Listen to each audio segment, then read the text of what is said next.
Testing one, Say, two. kids, what time is it? PDR tool time.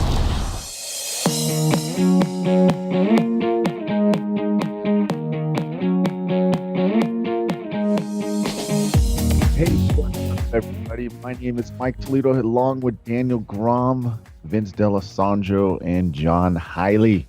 Hey, this show is going to be a special one. We are actually going to talk about John Highley's new cool tool that he's got coming out. So what is crack-a-lackin', John The Highley? secret is out. The secret is out. Yay, finally. Everybody's been on me. You guys know what it is. You guys were all part of my testing team. And so, it's going to be launched today. It's definitely, it's launched. This is Saturday that we're actually recording this. And I'm going to get out there. I'm going to shoot some videos out. I'm going to go ahead and release the pre-order for the tools. So I'm doing that to gauge, exactly how many I'm going to need to keep in stock, things like that.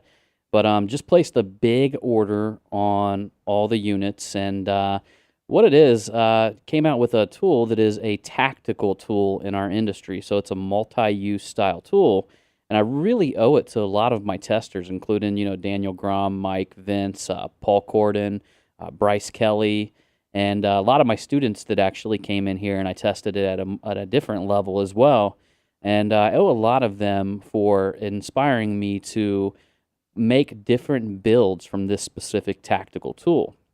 So it started out with the idea of being a tactical hammer. Actually, it was a hammer that had a certain type of grip on it that kind of wrapped around your knuckles. That's what I was looking for.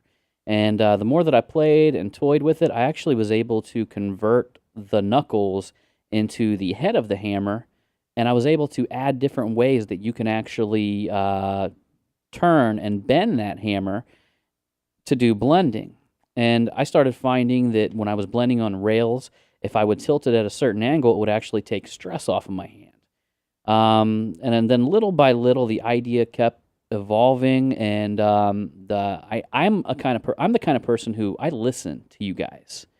I mean, I listen to my testers because I know that if you guys have a concern, the whole world's going to have that concern as well, or at least a good portion of it. And especially when I start hearing the same concern come over and over again, that is very, very important to fix them issues. So we've been testing for, I want to say I've probably been testing for 3 months, and then I sent out my units for testers 3 additional months on this tactical tool.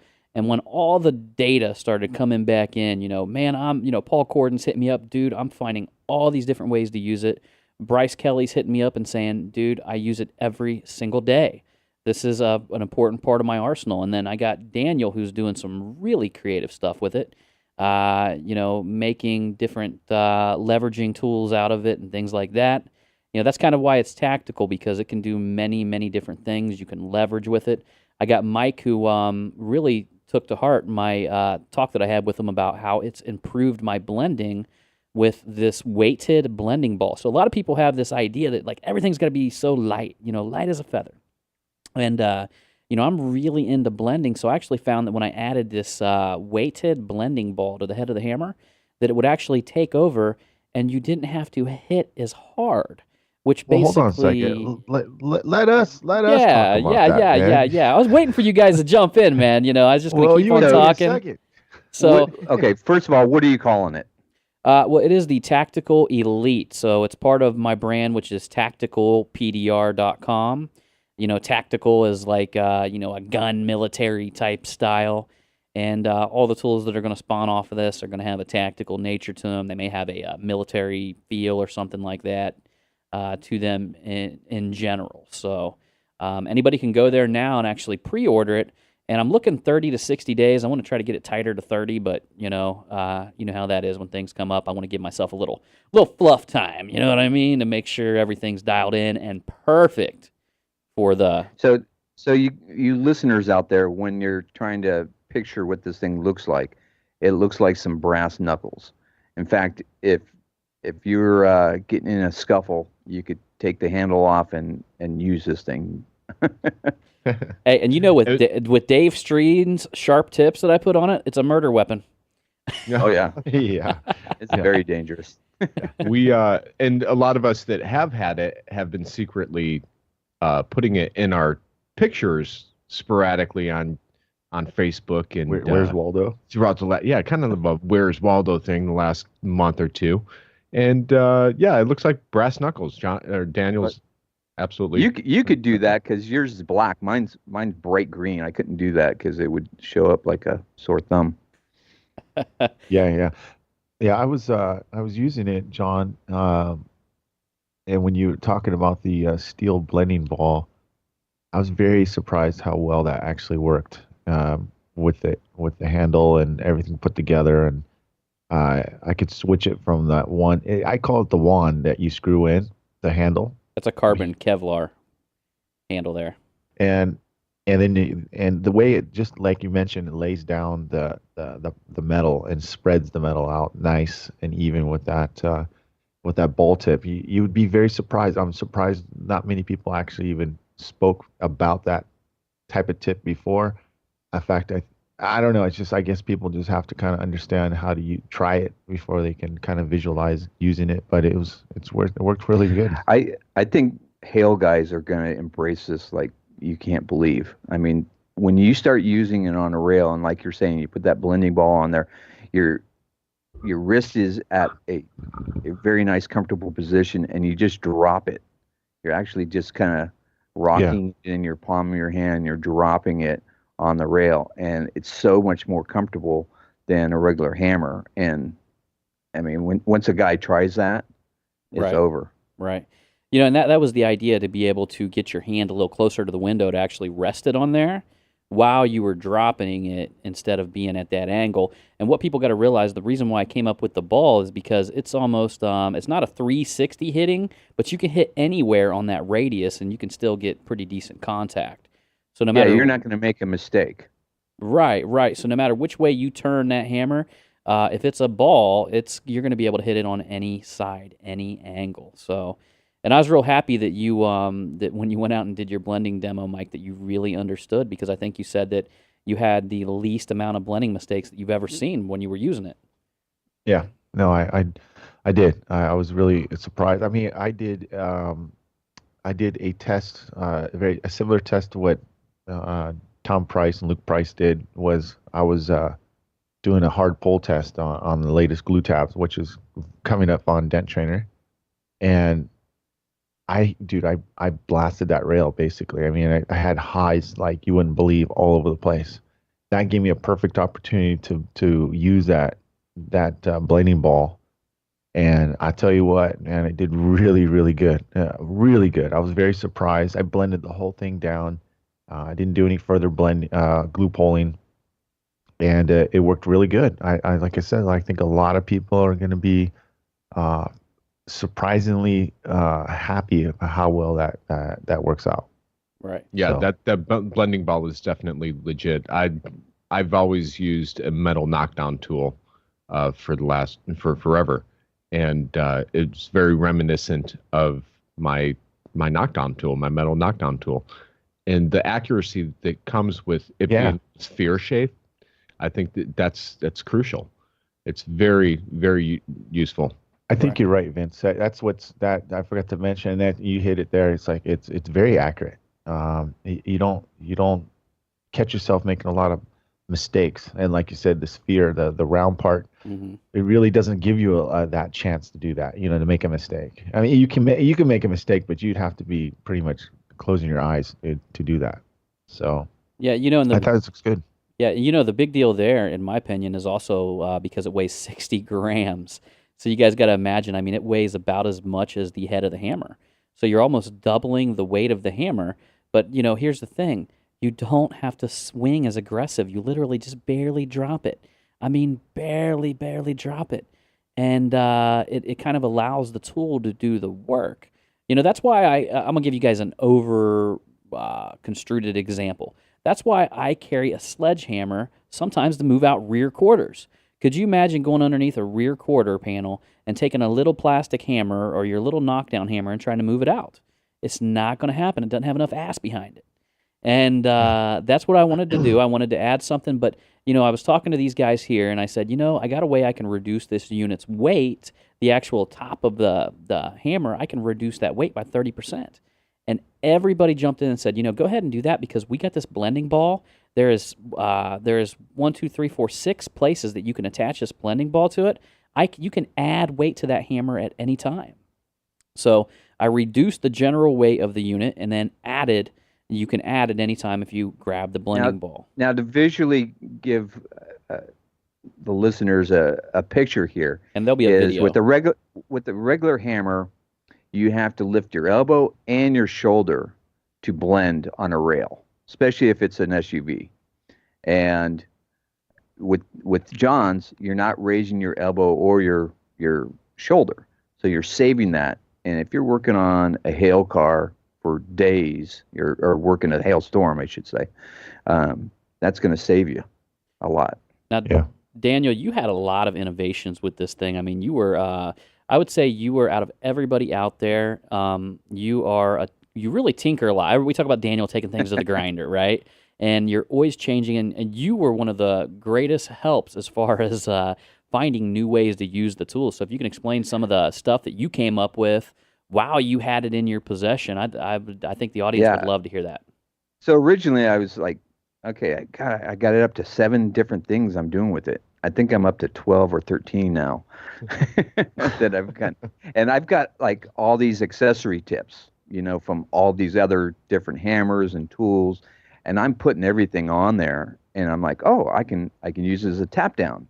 Oh, I can use it as I can put my strap through it and hook it onto a window and use it as a lever through the side window. I can use it as a regular hanger. What else? Hood prop. Yeah. I use it as a hood prop. I use it as just holding it and just muscling a dent out. God, what else? Now tell them about the hood prop, Daniel, because you were the first one that came up with that. And the interesting thing about that was when you hit that, it's like it hit me. I'm like, oh my gosh, this is really cool for a run and gun setup. And so, go ahead. Yeah. So using it as a hood prop, so I literally strap down a hood to it. But what you're normally doing is you're leveraging off some bracing on the hood. And if you're working on an import, you know how weak that bracing is. But with this, you're leveraging off the hood prop itself. So you're not involving the hood at all. And so, I mean, you've got a rigid leverage point, which is a big advantage, especially on an import car, like a little Honda Civic or something like that. And that's a huge advantage. Or like, remember the old Mercedes hoods that don't have any bracing on the inside of them at all? This is the only tool that will work on that. I think a Jeep Wrangler as well, when they came out with them. Jeep Wrangler. Yeah, there's another one. And I honestly, I can see hail technicians really having a good time with that because I when you sent me that photo, I was like, I had to try it right away. And I got one of them, them old black adjustable hood props where the rubber ends always end up wearing out on them and falling off or whatever.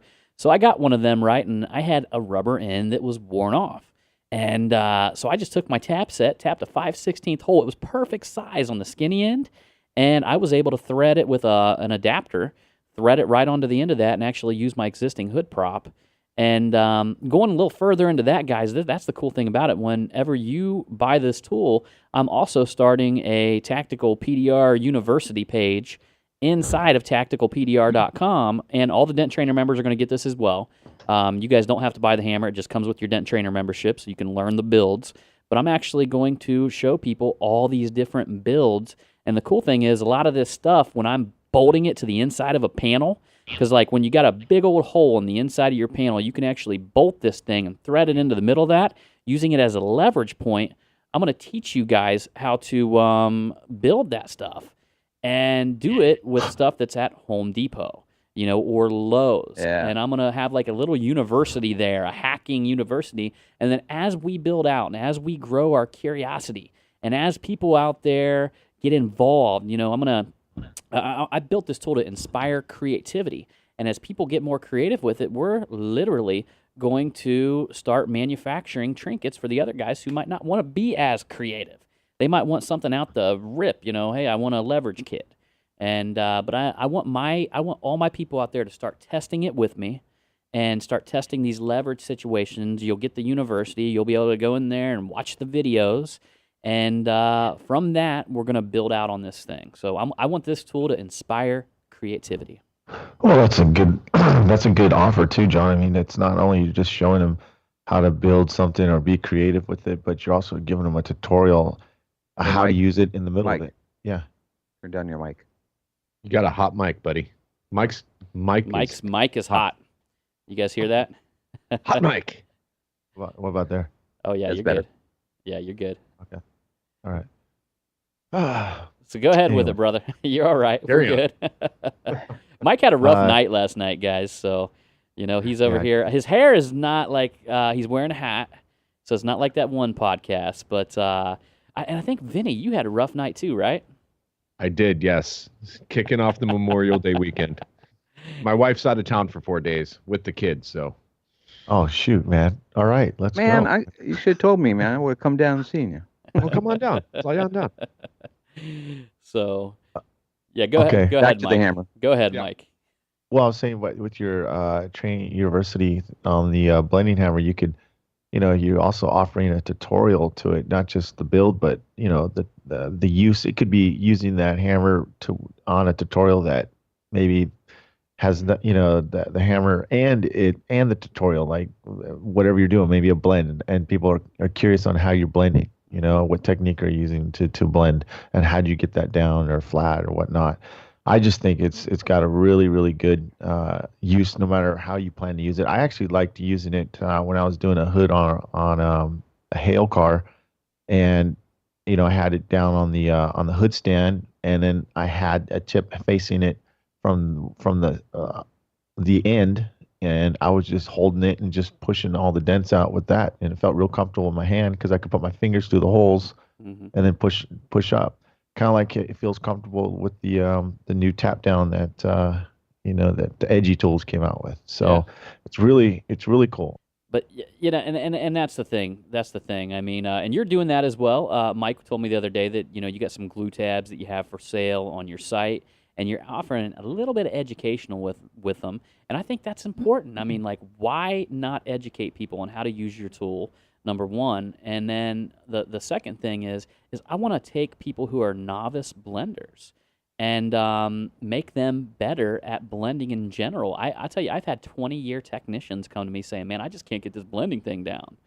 And for me, I just remember crease lining stuff for years, trying to blend, and I put little creases in from different angles. And it wasn't until later on that I figured out how to do it. It was just trial and error. But I want to launch this in a way where I can take my experience with that and elevate people's experience, even beginners, because not only can you use the weighted blending ball, but you could shorten the handle down to the points where you don't have to be as far away when you're starting out, taking some baby steps. But so I developed this for the beginner to become better, and then for the veteran to be even better than they are, if that makes sense. Yeah, perfect sense. Yeah. Perfect sense. Yeah, I think guys are going to be really surprised at this tool and how many uses it has, and it's fun. It's fun to use.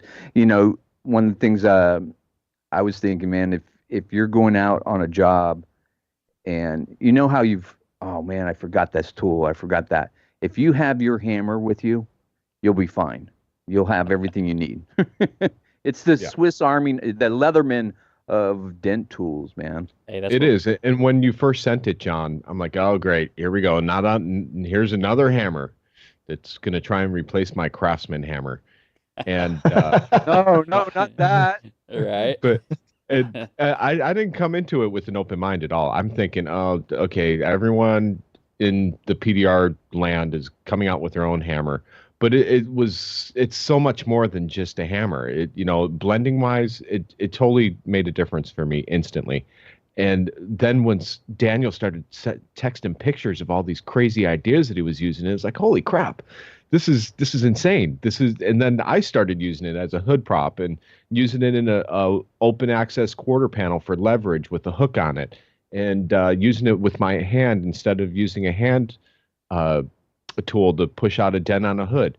there was all these crazy, and actually they're not crazy ideas. They're useful ideas, and it sparks your creativity immediately with what can be done with this tool. Hey, Uh, John, Yeah. what are those? They're cable tensioners. Is that what they're called? Yes. Yeah. Yeah. I've actually. Turnbuckles, right? Turnbuckles. Is that what they're? Yeah. Mhm. So, um, go to the hardware store, get some 5/16 turnbuckles. Oh, I got Get 'em. 2 of those with hooks on the end, and you can bridge if you've got a nice open spot like on a truck bed or a tail laid out. You can turnbuckle this tool in between a big opening, and Right. then you have this leverage point, and it works so good for that. Yeah, and you're not blowing out the light socket. You're not bending Yeah. the metal Right. on Yep. the light pan. You're leveraging off of that tool now. It's funny that you said that, Daniel. I actually just got some turnbuckles. So I was in the store the other day and I found some, but I have not put them to use yet. But that is awesome. See, this is the type of stuff that I want to bring into the university. So Daniel's photos and his little videos he sends me are going in the university. I mean, they're popping in, and again, this isn't nothing like Dent Trainer. All the Dent Trainer members are going to get this anyway. But this is something that's just specific for this tool, that when people buy it, they're going to be able to have access to the tutorials and that kind of stuff as well. So It's right smack hail season now, and what better timing than to have a hail damage video explaining the short and engaging repair process. At Dent Trainer, we just released a new video about the steps a consumer needs to do after the vehicle has been hit with hail. It's called It Hailed, What's Next? A professional video with your company logo and information. For more details and cost, please visit denttrainer.com/store. part of the show that I wanted to get into is, Mike and Daniel have both built a tool, and actually just found out Vince has built a tool too. So he can tell you a little bit about his tool build as well, which is, he says is really good on certain doors and things like that. But, one of the coolest things that I've ever done in this industry was start building and tinkering with all of this stuff.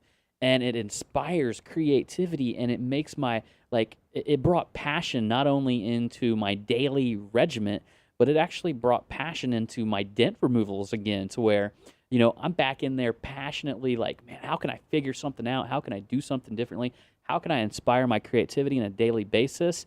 And, I want to talk a little bit about that because, the one thing what you guys got to understand is that this tool came to me in one flash, one thought, and I moved on it. And, a lot of people can do that out there. And that day, it came to me just in a flash. Like, it just appeared in my mind, and I moved on it. I called a tool manufacturer that day. I had a meeting a couple days later, had the blueprints. You guys can go to the website, pdrtooltime.com. You can watch the video. I show the blueprints. That was 3 days after I came up with the idea. So I want to talk to you guys a little bit about, Daniel, I know you built the tank stand there. I mean, how was that process for you? And with tinkering and all that, and I know, Mike, with your light boards, I'd like you guys to talk a little bit about just that tool building process. Well, the first thing I would advise anybody to do is get yourself a dedicated idea notebook, and then I also have in my iPhone, I have my notes. I have one labeled ideas. So as you're going through your day, you come up with an idea, write it down. Get it on paper first. And then I go home with my notebook and I start drawing pictures. And there's something about pen and paper that make it more concrete. So getting the idea down, and then what I talk about is throwing up ideas, and where you don't have any limits at all on what it costs. Don't even think about costs, and think that you have unlimited resources. And writing down every idea you can think of, and putting on good music helps you create better. So getting in the right mood and sitting there and putting it down on paper, getting it out of your head, and then brainstorming with somebody that can help you. When I did the original tank vise, Mike can talk about this, is that I had an idea, but I needed to build the stand. And so I made an appointment with Mike and with Steve at Ultra, and I flew down to LA, and we spent a weekend together. And we started putting the tank vise together in this weekend. And we had unlimited resources with him being able to build anything we wanted. And Mike was right there throwing, it was like three cooks coming up with a stew and putting every idea into it. And Mike was a big help with that. And we put this thing together. So getting your ideas down and then looking for resources. And today we got the internet, you got tons of resources, start researching on the internet of what do you need to put this thing together, get a prototype together. All right, so let's talk a little bit, Mike. We got Daniel's perspective there. Let's talk a little bit about your innovation with your boards and everything that you've created. I mean, how did you go about that? How I do it is on accident. I mean, I just, people wanted my board, and so I started getting it better and making it much better, and then playing with different colors and the fog part we're really working on. And I'll be honest with you guys, I'm not, I love my board right now, but it's I'm taking it to the next level, dude. It's what's really cool is that it's for line guys though. This one is, you guys won't, it doesn't matter which way you face the board, it's going to light up like a light board. I mean, it is going to be that bright. The lines themselves is going to be just tremendously bright, even on a white car. My biggest challenge is going to be, how can I use that same technology for a fog reflection and to light it up? Because naturally, it doesn't matter what kind of lights are. As long as there's a light around you, it's going to trap that light and bring it into your board. And it's legit. I mean, I'm very excited about that. Yeah, I can't even believe, Mike, that you have a board that is actually brighter than the one that you currently have. Because I couldn't believe that I'm in a shop and I take the flex board that you currently have and throw it on a car, and I mean, it just glows. It's a really, really bright board. Yeah, well, I mean, that's the thing is, we want to make it. I want to make it way brighter. I mean, where can we go? And it has nothing to do with technology. It's old school technology that's going to be put into what it is today. And we're still going to use the flex board because you techs are rough on your boards. I got a technician that actually tests my stuff. He's my own technician. That dude is the worst on tools. If he's going to break it, and if it's a piece of junk, he'll break it in 1 or 2 days, regardless. It doesn't matter. So I give him my stuff, and if it lasts more than 2 months and he hasn't broken it yet, it's a winner chicken dinner. So anyways, the new flex board, he hasn't broken that yet. I only had one person crack the inside edge, but I've never had anybody complain saying, hey, my board broke or returns on it. But the flex board, that's what we're trying to do is really, really bring in some new technology on the board without having to use a light to light it up. So it's gonna be pretty cool. Nice. So Vinny, let's tell us about your creativity, man. You sent me a tool that you built in the past. Well, I mean, you kind of built it, but let's just talk about that a little bit. Oh, not really. It's not even worth talking about. My creativity comes with testing out tools. Mike knows this throughout the years. He's sent me a lot of tools that people have sent him and wanting my opinion. And I'm kind of a no BS type of guy. If something's junk, I'm going to say it's junk right away and be honest about it and move on. My creativity usually comes out in my dent removal. That's not what you told us earlier. Oh yeah, well no, but we're recording now. So. Yeah, this is this is like what is this, PG 13? Yeah, I don't want to have to change it to a rated R podcast or anything like that. So exactly, but throughout the years I've gotten a lot of tools from different companies, and if it's crap, I have no problem saying it's crap. It's crap, or and giving them ideas for improvements and things like that, and there's been times Mike sent me this mini lifter that came from overseas from England, I think, or Europe one time. And the first time I used it, I put the two biggest dents from the feet in it. I called Mike up immediately. He said, "Throw that thing out, man." And it was a well-made, well-built tool. And after that, I gave it one more shot, and the tool slipped and scratched the crap out of this guy's brand new Dodge Challenger as I was glue pulling on the roof. And I literally threw it right in the garbage. I'm like, this tool is garbage. And I give my honest feedback, and that's where my skills will come in. My creativity.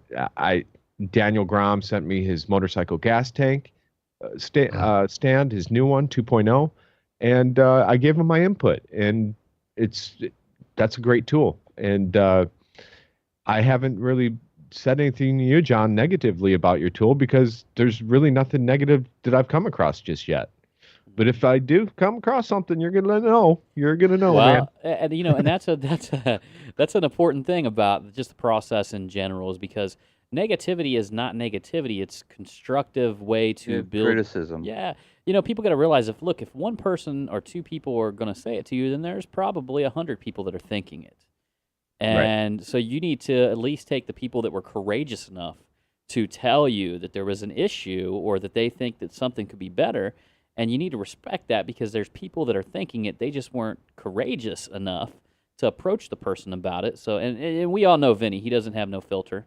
He can... No, not Vinny. Yeah, he's going to tell you, man. He almost gets, thrown in jail. He wrecks bars. I mean, the dude's kind of like a wild guy, and he's going to tell you that stuff. So... when Vinny does have a problem with it, I'm going to know, and then I'm going to know that it's probably something I need to change.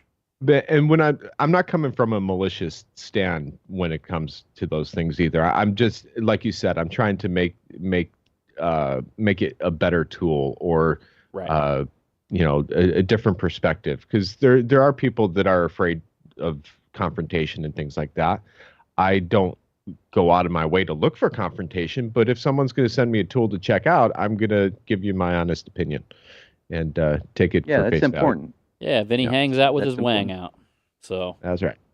Well, look at all the tools that are coming out, man. So crazy. I mean, that's I can't believe how many different tools are coming out and how good they are. It's not like everyone's just putting out crap. I mean, 90% of the tools that are coming out are super useful. Like, John, you just got something that was just so simple in the mail. I just got it in the mail. Oh, yeah. A tip magnet holder.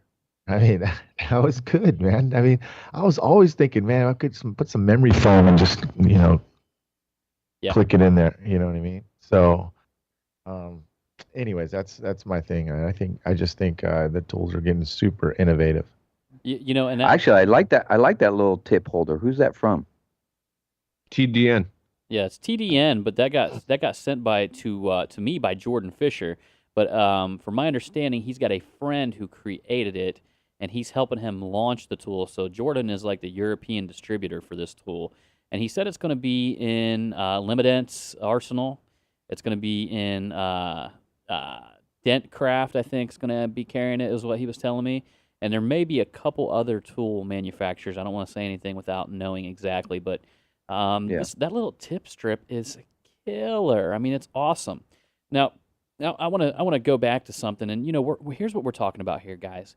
We're talking about creative technicians developing tools, and that is a beautiful thing, because if you're not a technician, you're not out there doing it every day.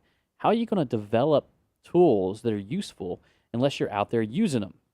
Now I want to go to the next step. What I love about this industry is that we are hard on people. If we're not, we should be more aggressive towards companies that steal design ideas. And as a tool maker, that's the worst thing that you can ever think of. Is like you take all your creativity, you put everything into something, and then a company just comes along and steals it. They didn't research it, they didn't design it, they didn't do anything. They just take the design you made and they steal it and they duplicate it. Now here's the problem with that.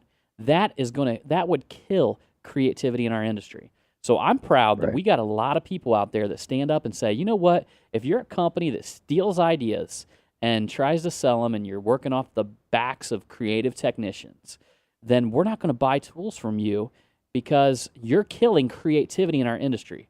Because I'll tell you what, if we allowed that to go on, I mean, Daniel, as a technician, as a guy creating stuff, let's just say every company stole your idea. I mean, would there be any reason to create another idea? No, no. And here's the other thing: is our industry is very small, and people all say, "Oh, did you patent that? Did you patent that?" Well, let me teach you something that I learned early on. A patent is only as good as you can protect it. And if you're going to protect your patent, that's going to cost you hundreds of thousands of dollars. Yeah. And I don't know a guy out there that could do that. Right. So, and that's the thing, that's the thing I want to drive home. Us here at PDR Tool Time, we are, stewards of this industry, and we're definitely stewards of tools, stewards of training with denttrainer.com. And it's our job to look at that and say, you know what? No, we're not going to allow somebody just to steal some guy's design, rip it off and do it. And, that's just a fair warning to all the tool companies out there that would ever think about doing that. It's You're gonna be socially shamed. you're gonna be shamed, named, shamed, and you can't kill creativity in an industry. And I'm not saying a lot of tool companies do it and things like that. We know the ones that do here and there, but it's time for us as technicians to protect the creativity and the creative guys out there that are in the field making things to make us better. And that's what's really unique about our industry. I don't know of another industry that's like us, that has such creativity, text building tools. There's nothing out there like our industry. And that makes it unique and fun and exciting, and why we're doing this podcast. Yeah, and we need to preserve that, Absolutely. Hey, you veteran PDR techs, thinking about getting into motorcycle PDR? Or perhaps you already are, but you don't have that professional stand? Well, the new Daniel Grom MPDR Vice 2.0 offers the ultimate gas tank setups with better leverage, stability, and access when it comes to those challenging dents. Order your MPDR Vice Stand 2.0 at motopdr.com. Well, guys, I think we're at the point now where we can go ahead and move into the tech tips part of our segment here. So, who wants to kick us off? Vinny looks like he. I got to look at my list. And I haven't even thought of anything. So, but I'll come up with something. Okay, I have one. I'm gonna. I was using it last night and this morning, and my tech tip is buy a Dent Trainer membership. I'm amazed at you guys, really. And what I was doing is I'm building out a new work order sheet, and I needed disclaimers. And so I went on to Dent Trainer and I looked at your business section. Right. And in the business section, you had disclaimers on there. And what I want to do is I wanted to merge all the. You have one for glue pulling. You have one for what are the ones, John? Help me out. There's a bunch of them. There's a bunch of them. So I took them all and I copied them and I put them on one page, and I'm putting it on the back of my work order, and it'll be kind of a light gray. So it's basically covering my ass for everything. So if they sign the front, they're acknowledging the back, and that I'm covered for everything. And that was a terrific tool. But then I started exploring, and I'm like, oh, I didn't know this was on there, and I didn't know this was on there. And I was finding out other useful things that I haven't checked out. I got a hot box. And I started playing around with it, and I'm like, wow, I'm going to go on Dent Trainer and watch the videos. And that was so useful to know how to use that thing and set the right dial in there, not burning paint. So thank you, Mike. And so buy a membership at Dent Trainer, man. It's so useful.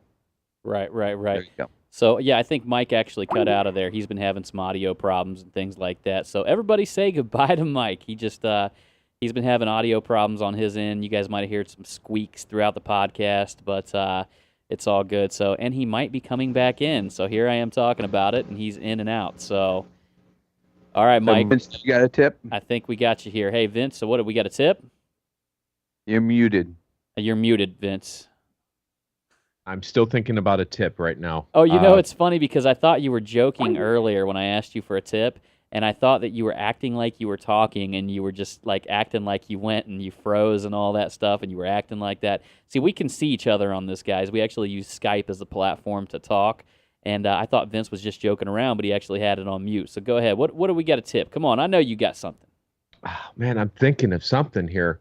What I did this week, it was already, I kind of already showed it on, and Mike has showed it, and it's that stadium seat that you get at Costco for $20. I posted it on. Are you hearing me? Yeah, we're hearing you. I drilled out the rivets and put the casters. I went to Lowe's and picked up. You put wheels on it? I put wheels on it, dude. It's awesome. I was gonna do that. Yeah, it's awesome. How's it work? It's fantastic. Is it? Okay, I'm doing that. I'm doing it. Everyone has to do it. It's a $20 seat over at Costco. You grab that seat, and there's rivets on the four corners. Drill them out with a drill, and go to Home Depot or Lowe's and pick up yourself some casters and throw them on there. Hold on, Mike. So pick up some casters. Sorry, Mike was trying to sneak back in here, blowing us out again. Yeah, he was. So yeah. So you actually put casters. I'll go back now, before everybody's ears guys, just got that guys jolt. Are doing that. Little advice is if you go too big of a wheel, you're going to think, oh, I'm going to get a bigger wheel, roll over things, but that can be a problem. It can end up getting too top heavy. Right. Yes. Now big of a wheel. Normally, when I get my casters from like my hood stand and for my other roll around cart, I've gone on to a website called coolcasters.com. They have every type of caster that you could think of. And on my hood stand and on my other seat, I put on rollerblade wheels because they go over air hoses and cords like no other. And you just roll right over them without incident. And Harbor Freight carries some of those. Yeah, but you're getting cheap ball bearings and they fall apart. Exactly. And I end up welding them onto my seat so they never back out. So it was a permanent type of thing, but I figured for this little cart or this little seat, I wanted to try it out first. So I just went to Home Depot and got the little wheels, the little casters, and they were like $3-4 a piece. I think I got all four for like $12, $15, something like that with tax. And it is really cool, dude. And you're only like 3 inches off the ground. So when you're working the bottom of the door, it's solid. And the fact that it just folds up and goes right in your work truck, it doesn't take up a lot of space. And it's comfortable. It's totally comfortable. It's really cool. It supports your back. It's awesome. I need one of them. Yeah, it is. I need one of them. So I'll go ahead and jump in and throw in my tech tip here. My tech tip is going to be a little bit different this week. I actually want to talk about a book that I believe actually inspired me to do the tool. And, it actually got me in the habit of doing things in a certain way that actually inspired my creativity. And this book is by Hal Elrod, and it's called The Miracle Morning. And his whole idea in the book is very interesting. It's basically however you start your day is how your day is going to go. You know what I mean? So if you start your day and you stub your toe and then you walk outside, it's raining on you, then you spill coffee on your shirt, your whole day is going to begin down spiraling from that aspect. So what the Miracle Morning is, it's actually a system that I do every morning. You have to read the book to get all the details about that. Go ahead. Does this go back to having sex every morning? Is that like I said, I could handle that for like a week, and then it'd have to be every other morning. But it really is effective, and I'm telling you, like I've went through some little storms here and there. Everybody has storms come along in their life, and I've went through some little things here and there, and I'm virtually unaffected.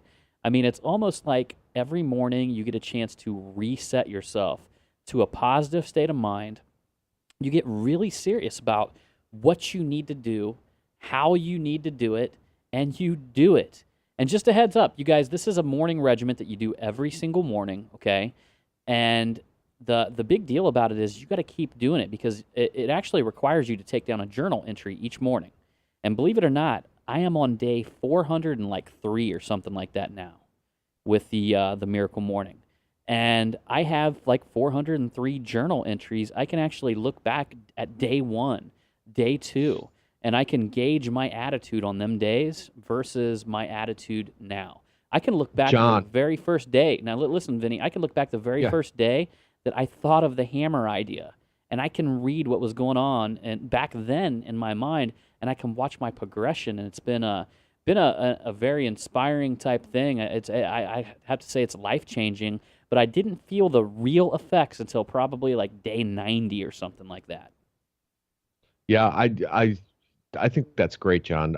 I really wish I had a third of the energy that you have, because there's times that I get really down, whether it's the numbers coming in at work or things like that.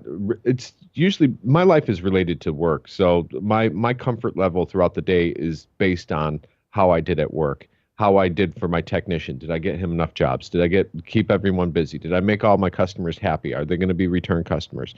And I get really down on myself with a lot of that stuff. So, I commend you for your discipline in doing that, because it does take discipline to sit down and make a journal entry like that every day.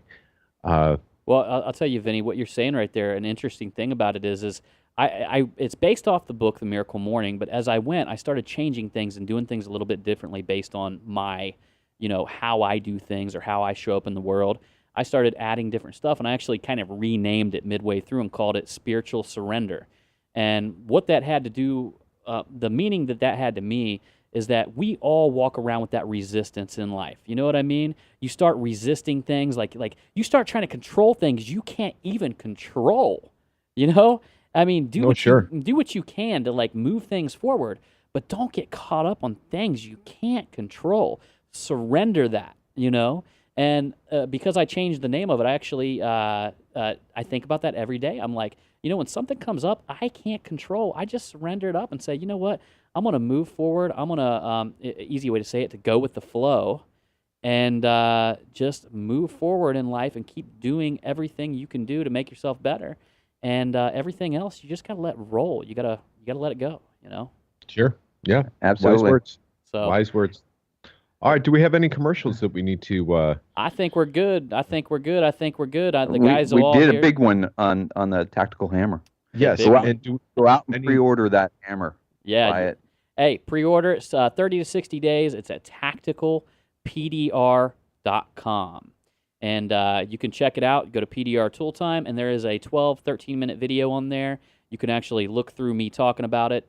You can get the visuals of the design process, the CAD models, all that stuff's flowing through the video. It's pretty cool. Big question everybody's going to ask, how much is it?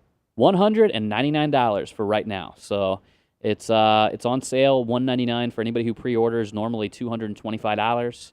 And you can also pick up the optional blending ball. Currently, that blending ball is on sale for $14.99.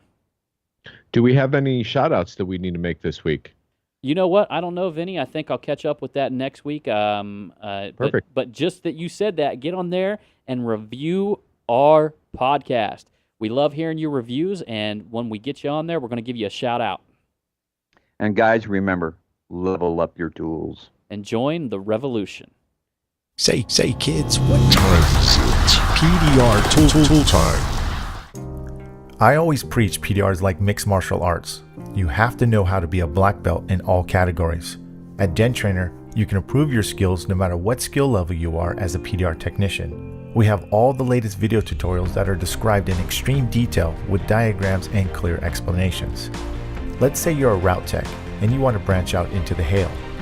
First thing you'll want to know is how to write a proper estimate. Or perhaps you're curious about the line board and want to become better at reading that particular reflection.